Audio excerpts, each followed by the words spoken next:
Bem-vindos! Hoje vamos mergulhar num tema que de facto mexe com todos nós, é formação das novas gerações.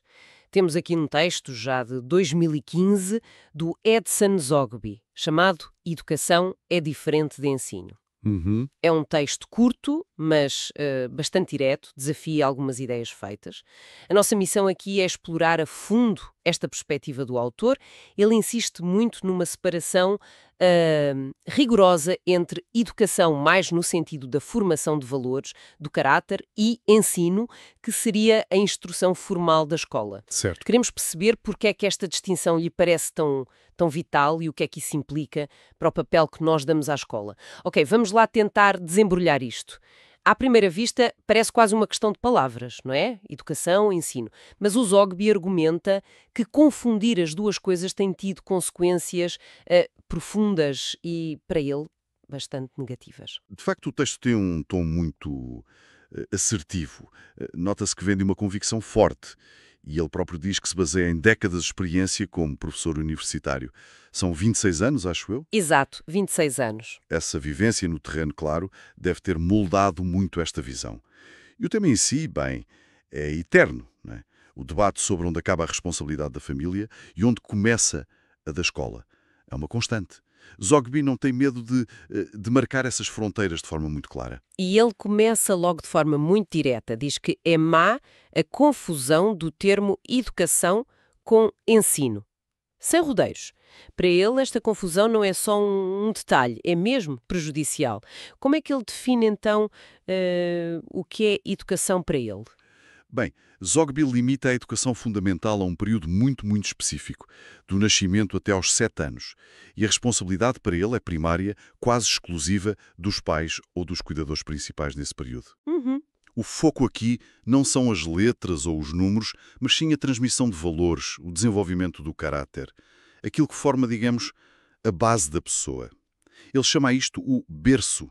E é interessante, ele também diz que os valores não são fixos, que evoluem com a sociedade. Então, para ele, essa janela 0 aos 7 anos é absolutamente crucial. E a responsabilidade fica mesmo ali no núcleo familiar ou nos cuidadores mais próximos. É uma responsabilidade enorme para essa fase tão inicial. É uma carga imensa, sem dúvida. Mas o que eu acho particularmente interessante na abordagem dele é como ele separa esta ideia de berço das condições materiais.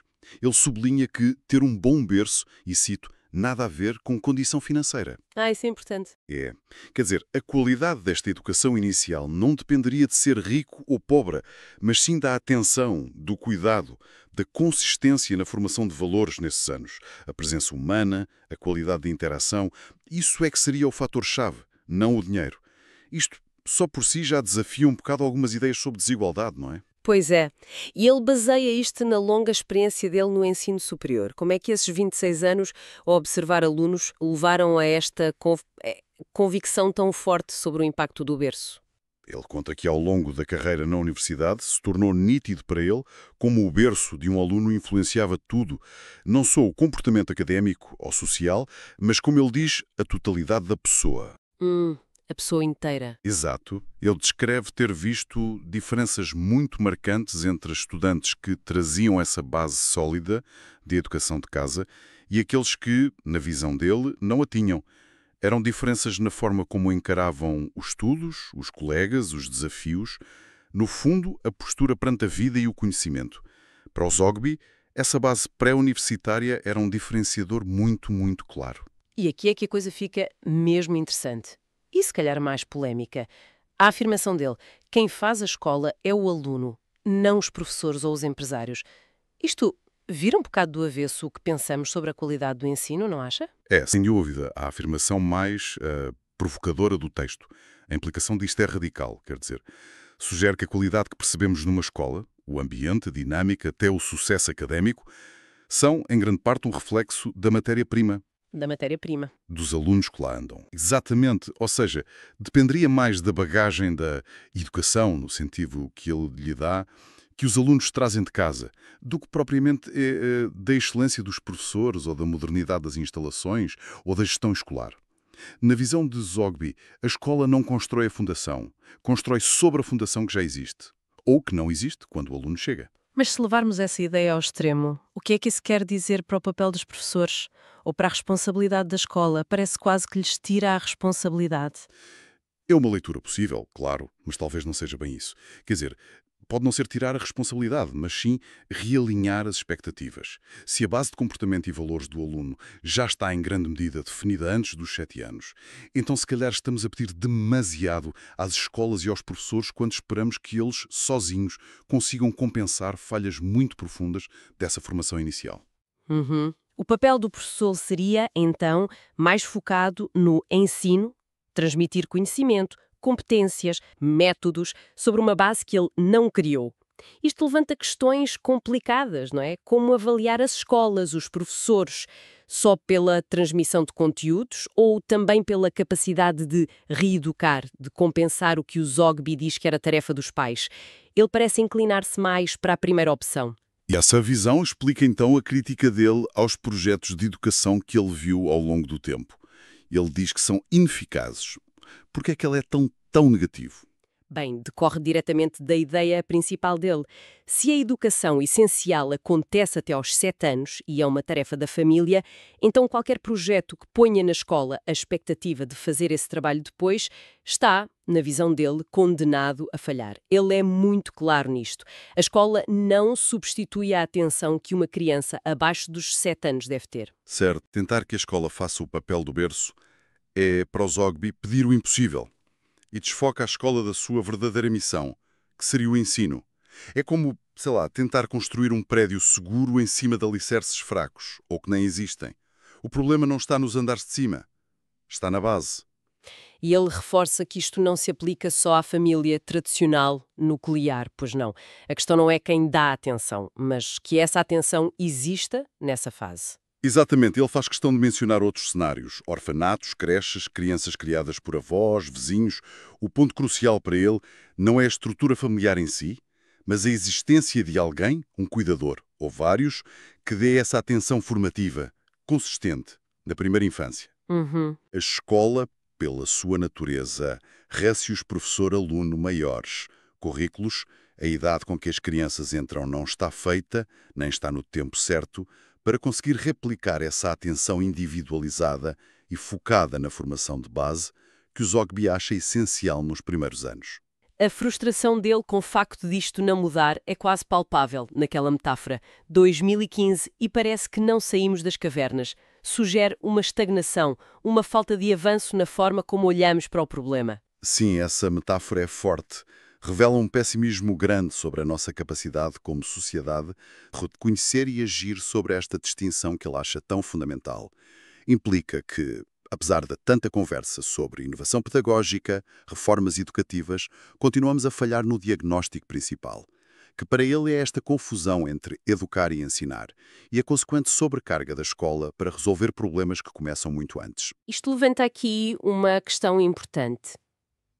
Se aceitarmos, nem que seja só para discutir a ideia, a perspectiva do Zogby, o que é que isto implica para as políticas públicas? Será que estamos a pôr uma pressão injusta, irrealista sobre o sistema de ensino?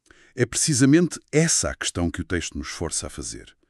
Se a análise dele estiver correta, então muito do esforço e dos recursos que dedicamos a tentar que a escola compense as desigualdades de berço pode ser ineficaz, ou, pelo menos, muito menos eficaz do que se pensa.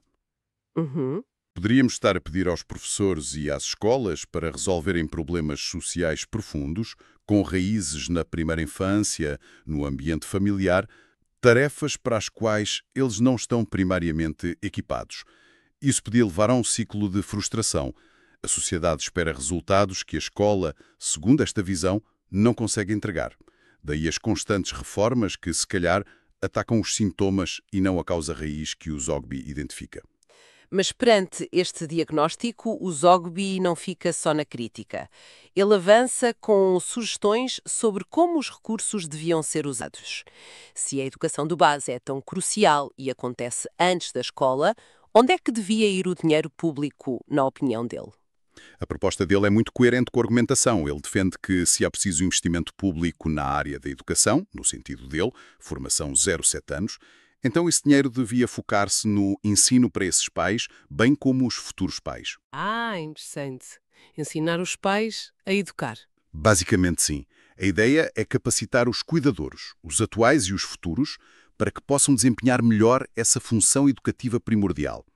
Em vez de tentar remediar as falhas mais tarde, na escola, o investimento seria preventivo, focado em fortalecer a capacidade educativa logo na origem, durante aquela janela crítica dos 0 aos 7. Ou seja, a aposta seria em programas de apoio à parentalidade, formação para pais.